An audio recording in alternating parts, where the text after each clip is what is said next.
আজকের ফটোশপ টিউটোরিয়ালে আমরা শিখব ওয়েব ব্যানার কিভাবে ডিজাইন করতে হয়। তো চলুন এই ব্যানার ডিজাইনটিকে আমরা ডিলিট করে দিচ্ছি। আমরা এখান থেকে এটাকে ডিলিট করে দেব।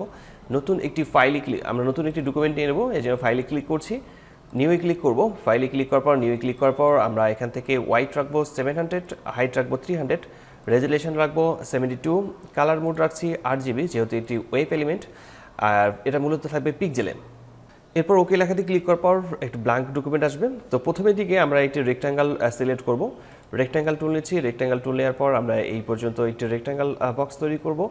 রেক্ট্যাঙ্গেল বক্স তৈরি করার পর এর কালার আমরা সিলেক্ট করছি, কালারে ক্লিক করছি। কালার আমি প্রথমের দিকে কালার সিলেক্ট করব, এই কালারটিকে আমি নেব, দেন ওকে। তো এই কালারটি নেওয়ার পর কন্ট্রোল এন্টার প্রেস করব, এরপর হচ্ছে কন্ট্রোল ডি প্রেস করব এই যে গাইডটি ছিল সেই গাইডটি এখান থেকে রিমুভ করার জন্য। এরপর আবারও আমরা এখানে রেক্ট্যাঙ্গেলে ক্লিক করছি, এখান থেকে আমরা পলিগন টুলে ক্লিক করব আর এর সাইড থাকবে 6। তো এরপর আমরা এখানে একটু ড্র্যাগ করে নেব, পলিগন টুলে এঁকে নেব এবং এটা যেন সোজা থাকে সেই বিষয়টিকে একটু খেয়াল রাখতে হবে এবং দুইটি কর্নারের জন্য সোজা থাকে সেই বিষয়টি আমাদেরকে খেয়াল রাখতে হবে। তো আমি এটাকে এইখানে রাখছি, কন্ট্রোল টি প্রেস করে ফ্রি ট্রান্সফর্ম টুল সিলেক্ট করব এবং আমি এটাকে একটু ছোটো করে নেব মিডিল পয়েন্ট রাখার জন্য। দেন চেক মার্কে ক্লিক করছে। এই পলিগন টুলে যে এই শেপটাতে রাইট বাটন ক্লিক করে ব্লেন্ডিং অপশনে ক্লিক করব। ব্লেন্ডিং অপশনে ক্লিক করে এখান থেকে আমরা ক্লিক করছি স্ট্রোকে। স্ট্রোকে ক্লিক করার পর স্ট্রোকের সাইজ আমি এখান থেকে রাখছি 25। এখানে পজিশন দেওয়া আছে আউটসাইড, আমরা এখানে করব ইনসাইড। এরপর হচ্ছে এখানে কালার দেওয়া আছে ব্ল্যাক, আমরা কালারে ক্লিক করে আমরা কালারটা কি করছি হোয়াইট। দেন ওকে। মুভ টুলসে ক্লিক করার পর এই শেপটাকে আমরা ঠিক এখানে রাখবো। তো এই শেপটাকে আর একটু বড় করে নিতে হবে, কন্ট্রোল টি প্রেস করে ফ্রি ট্রান্সফর্ম টুল সিলেক্ট করছি এবং এই কর্নারটিকে উপরের দিকে রাখবো, এই কর্নারটিকে নিচের দিকে রাখবো। তো এই কর্নার দুটির জন্য উপরের দিকে এবং নিচের দিকে ঠিকঠাকভাবে বসানো থাকে সেই বিষয়টি একটু খেয়াল রাখতে হবে। এরপর কিবোর্ড থেকে কন্ট্রোল এন্টার বাটন প্রেস করব, এরপর হচ্ছে কন্ট্রোল ডি প্রেস করব, তাহলে এখানকার যে গাইডটি থাকবে সেটি এখান থেকে রিমুভ হয়ে যাবে। এরপর আবারও আমরা এখানে রেক্ট্যাঙ্গেল টুলে সিলেক্ট করছি। রেক্ট্যাঙ্গেল টুল আমরা এখানে নিয়ে নিচ্ছি আরেকটি, আমি ঠিক এভাবে একটা রেক্ট্যাঙ্গেল নিয়ে নিলাম।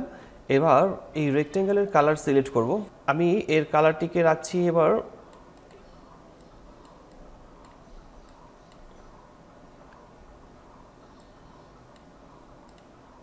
আমি এই কালারটি সিলেক্ট করলাম। দেন ওকে, কন্ট্রোল টি প্রেস করে ফ্রি ট্রান্সফর্ম টুল সিলেক্ট করব এবং এটাকে আমরা রোটেট করে নিচ্ছি।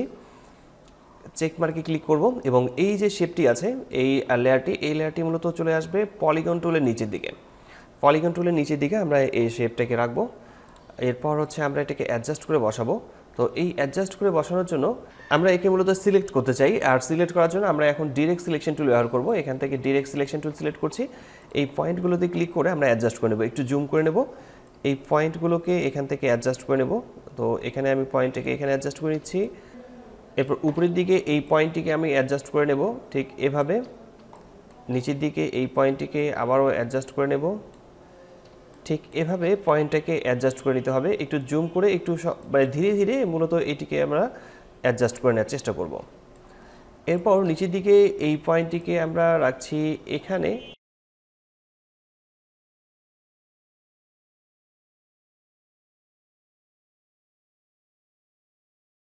তো এখানে মূলত অ্যাডজাস্ট করে বসানো হয়ে গেছে। এরপর আমরা কিবোর্ড থেকে কন্ট্রোল প্রেস করে এন্টার প্রেস করব, কন্ট্রোল ডি প্রেস করলে ডিসিলেক্ট হয়ে যাবে। তো এখানে মোটামুটি শেপ একটি তৈরি হয়ে গেছে। আমরা যেখানে একটি ওয়েব ব্যানার ডিজাইন করতেছি, ওয়েব ব্যানার ডিজাইনের মোটামুটি একটি শেপ তৈরি হয়ে গেছে। এখন আমাদেরকে বেশ কিছু কন্টেন্ট লিখতে হবে, এখানে কন্টেন্ট বসাতে হবে, এখানে ছবি বসাতে হবে, আর এই জায়গায় আমরা আমাদের প্রতিষ্ঠানের লোগো বসাবো। আবার এখানে আমরা ওয়েবসাইটের ঠিকানাটা লিখব। তো ওয়েবসাইটের ঠিকানা লেখার জন্য আমরা আবারও একটি শেপ নিচ্ছি আর এটা রাখবো আমরা ব্যাকগ্রাউন্ডের উপরে। তো এখানে শেপটাকে মূলত এই কর্নার নিচের দিকে থাকবে, আমরা সিলেক্ট করছি এভাবে, কন্ট্রোল টি প্রেস করে ফ্রি ট্রান্সফর্ম টুল সিলেক্ট করব এবং এটাকে আমরা এই কর্নার পর্যন্ত মিলাই রাখবো, এই কর্নার পর্যন্ত মিল করে রাখবো। দেন চেক মার্কে ক্লিক করছি। এর কালারটিকে আমরা এখান থেকে লাইট কালার রাখবো, আমরা একটু লাইট কালার রাখি, আমি এই কালারটি সিলেক্ট করছি। দেন ওকে। এরপর কন্ট্রোল এন্টার প্রেস করব, এরপর হচ্ছে কন্ট্রোল ডি প্রেস করলে এটা ডিসিলেক্ট হয়ে যাবে। এখন আমাদের মূল কাজ হচ্ছে এখানে ছবি বসানো এবং হচ্ছে এখানে লেখা বসানো, কন্টেন্ট বসানো। তো ছবি বসানোর জন্য আমরা প্রথমে একটি ছবি নিয়ে আসবো, আমরা এই পলিগন টুলে এখানে ছবি বসাবো। তো আমি এখানে একটা ছবি ওপেন করেছি, এই ছবিটিকে ওপেন করার পর আমাদের এই ছবিটিকে এর রাইট বাটন ক্লিক করতে হবে লেয়ারটিতে। এরপর এখান থেকে ক্রিয়েট ক্লিপিং মার্কসে ক্লিক করতে হবে, কন্ট্রোল টি প্রেস করে ফ্রি ট্রান্সফর্ম টুল সিলেক্ট করব এবং ছবিটিকে আমরা অ্যাডজাস্ট করে বসিয়ে নেব, কারণ ছবিটি অনেক বড়। ছবিটিকে আমাদের অ্যাডজাস্ট করে বসিয়ে নিতে হবে। আমি এখানে অ্যাডজাস্ট করে বসানোর চেষ্টা করছি। দেন চেক মার্কে ক্লিক করব। তো ছবি বসানো হয়ে গেছে। এরপর আমরা এখানে টাইপ করব। টাইপ করার জন্য টাইপ টুল সিলেক্ট করছি। টাইপ করার জন্য আমি এখানে ফন্ট সিলেক্ট করেছি Times new Roman. Font regular দেওয়া রয়েছে। ফন্টের সাইজ আমি এখান থেকে রাখছি 30 এবং ফন্টের যে কালার রয়েছে এই কালারটিকে আমি একটু ডার্ক ব্ল্যাক রাখবো। ঠিক আমি কালার সিলেক্ট করছি এই কালারটি। দেন চেক মার্কে ক্লিক করছি। এরপর আমি টাইপ করব। টাইপ করার পর আমরা চেক মার্কে ক্লিক করছি এবং এই লেখাটিকে কন্ট্রোল টি প্রেস করে ফ্রি ট্রান্সফর্ম টুল সিলেক্ট করে নেব এবং আমরা লেখাটিকে আমাদের পজিশন মতো আমরা ঠিকভাবে আমরা অ্যাডজাস্ট করে বসিয়ে নেব। দেন চেক মার্কে ক্লিক করছি। তো এরপর আমাদের নিচের দিকে আরও বেশ কিছু কথা লিখতে, নিচের দিকে আমি এখান থেকে এই পর্যন্ত ড্রাগ করে নেব। ড্রাগ করে নেওয়ার পর আমি এখানে টাইপ করব। তো এই জায়গায় টাইপের ফন্ট আমি রাখছি 12। আমি টাইপে ক্লিক করছি। টাইপে ক্লিক করার পর সবার শেষে এখানে ক্লিক করে আমি এখানে বেশ কিছু লেখা নিয়ে আসছি এবং লেখাগুলোকে আমি সিলেক্ট করে ব্যাক স্পেস প্রেস করছি। যতটুকু লেখা দরকার আমার ঠিক ততটুকু লেখা আমি এখান থেকে নেব। বাকি লেখাগুলোকে আমি এখান থেকে ডিলিট করে দিচ্ছি। দেন চেক মার্কে ক্লিক করব। তো মুভ টুলে ক্লিক করছি। মুভ টুলে ক্লিক করার পর আমি এটাকে অ্যাডজাস্ট করে বসিয়ে নেব। যেখানে যতটুকু জায়গায় রাখা দরকার সেখানে আমরা অ্যাডজাস্ট করে বসিয়ে নেব। এরপর আমরা এখানে আমাদের প্রতিষ্ঠানের যে লোগো রয়েছে সেই লোগোটিকে এখানে ইনসার্ট করব। ফাইলে ক্লিক করছি, প্লেসে ক্লিক করব। এরপর আমাদের লোগোটিকে প্লেস করে নিতে হবে। আমরা এই লোগোটিকে একটু ছোট করে নেব। কন্ট্রোল টি প্রেস করে ফ্রি ট্রান্সফর্ম টুল সিলেক্ট করতে পারি। দেন চেক মার্কে ক্লিক করছি।